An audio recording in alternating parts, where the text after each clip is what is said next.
The morning of my wedding was quieter than I expected. Not peaceful, just muted. Like a room where the soundproofing is too good. And you start to wonder what you're missing. I woke before my alarm and lay there staring at the ceiling fan as it traced the same slow circle again and again. My partner was still asleep beside me. One arm flung across my waist, steady and warm. Outside, someone dragged trash cans to the curb. A car backfired, normal life kept happening. I checked my phone out of habit, not anticipation. I'd learned not to expect messages from my family on days that mattered. Birthdays came late or not at all. Graduations were acknowledged with emojis.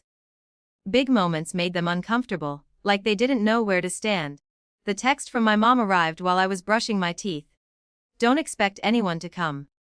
No explanation. No apology, not even a good luck. I stared at the words, toothpaste burning my gums, and felt something familiar slide into place. Not shock, recognition. The kind that comes when a story finally stops pretending it might end differently. I rinsed my mouth, wiped my face, and put the phone down on the counter as if it were just another object. I told myself I didn't have time to think about it. There was hair to do, clothes to press, vows folded carefully in a jacket pocket. My partner woke up smiling, eyes soft with nerves and excitement. I didn't tell them about the message right away. I didn't want to give it that much oxygen. We drank coffee from mismatched mugs and talked about nothing important. At the venue, framed around with purpose, setting chairs, adjusting flowers, checking lists, people kept asking if I was okay, and I kept saying yes because, functionally I was. I could still walk, still smile. Still stand at the front of a room and say the words I'd practiced. It wasn't until I was alone in the small dressing room that my phone buzzed again. A notification from social media. I almost ignored it. Almost. The photo loaded slowly, pixel by pixel, as if my phone were trying to soften the blow. Then it resolved into color and light. My parents, my siblings, cousins I hadn't seen in years. Bare feet in white sand, sunburned shoulders. Everyone leaning close, relaxed in the way people are when they feel they belong. The caption read, "Finally together." The location tag said Maui. I sat down hard on the edge of the chair. My chest tightened, not with anger, but with something heavier, confirmation. The kind that closes a door you've been standing in front of your whole life, knocking softly, telling yourself, may they just hadn't heard you yet. They hadn't forgotten my wedding, they'd chosen something else. I scrolled through the comments. Heart emojis. So deserved. Family goals. Someone wrote, "Wish we could all be there." I wondered if anyone noticed the timing. If anyone did the math. Or if this was just how stories work. Some people were central characters, and some were footnotes you forgot to include. My phone felt too heavy in my hand. I set it down, then picked it back up.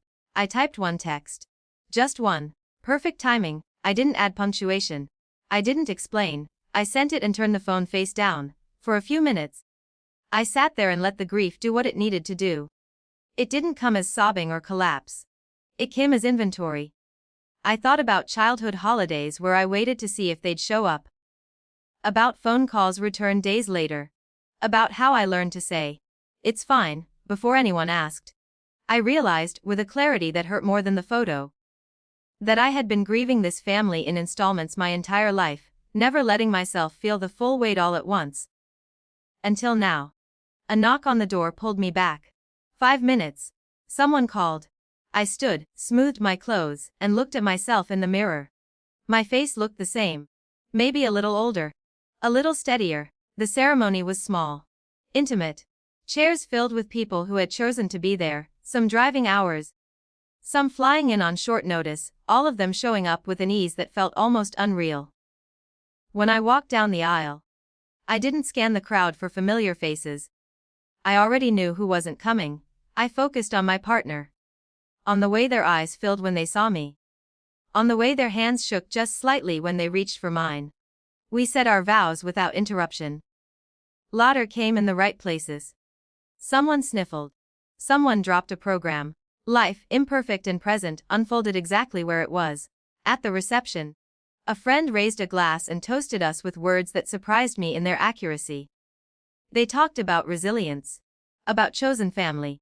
About building something new without pretending the past didn't exist. I felt seen. Not spotlighted, understood, that night. After the last guest left and the venue lights dimmed, my partner and I sat on the edge of the bed in our hotel room. Shoes kicked off, clothes rumpled. The adrenaline wore off, leaving quiet in its place. Do you want to talk about it? They asked gently. I nodded. And then I told them everything. The text. The photo.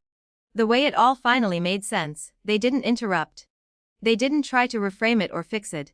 When I finished, they took my hand and said, I'm sorry you had to learn it this way. Later, when they were asleep, I checked my phone. There was a message from my mom. I didn't mean it the way you took it. I read it twice. It landed exactly how it always had. Close enough to plausibility to avoid accountability. Vague enough to keep the door cracked open just in case. I didn't respond. Instead, I did something small but decisive. I muted the family group chat. Not blocked. Not deleted. Just muted. A boundary that didn't announce itself. The grief didn't vanish after that. It lingered, surfacing in unexpected moments. The next morning at breakfast, when I realized there would be no, how was it? Call, weeks later, when thank you cards came back undeliverable. But something else grew alongside it. Relief. Relief at no longer twisting myself into shapes that fit their absence. Relief at letting the story be what it was instead of what I kept hoping it might become. Months later, the Maui photos resurfaced in my memories feed. I looked at them without flinching this time. The image hadn't changed. I closed the app and went back to my life, messy, imperfect. Full of people who showed up without being begged. I didn't get the family I was born into. But I stopped chasing them on the day. I chose something real over something promised and never delivered. And that night, my wedding night, marked the quiet beginning of that truth.